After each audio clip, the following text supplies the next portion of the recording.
అందరికీ శుభ మధ్యాహ్నం. వేదగాథ కార్యక్రమం భాగంగా తెలుగు వాడుక భాష ఉద్యమ పితామహుడు గిడుగు వెంకట రామమూర్తి గారి గురించి చెప్తున్నాను. గిడుగు వెంకట రామమూర్తి గారు తెలుగు వాడుక భాష ఉద్యమ పితామహుడు.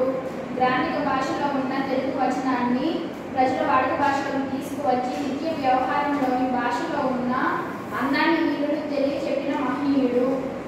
ఆంధ్రదేశంలో వ్యవహారిక భాషోద్యమానికి మూల పురుషుడు, బహుభాషా శాస్త్రవేత్త, చరిత్రకారుడు, సంఘ సంస్కర్త, హేతువాది. రామమూర్తి ఆగస్టు 29, 1863లో శ్రీకాకుళం జిల్లా సరుబుజ్జిలి మండలంలో పర్వతాలపేట గ్రామంలో జన్మించారు. వీరి తల్లిదండ్రులు వెంకమ్మ, వీర్రాజు.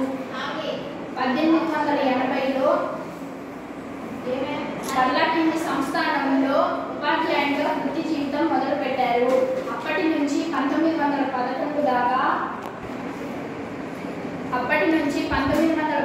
దాకా పర్లాకిండి సంస్థానంలో విద్యకు సంబంధించిన వివిధ బాధ్యతలు నెరవేర్చారు. 1913లో ప్రభుత్వం రావు సాహెబ్ బిరుదు ఇచ్చి గౌరవించింది. 1934లో ప్రభుత్వం కైజర్-ఏ-హింద్ అనే బిరుదు ఇచ్చి గౌరవించింది.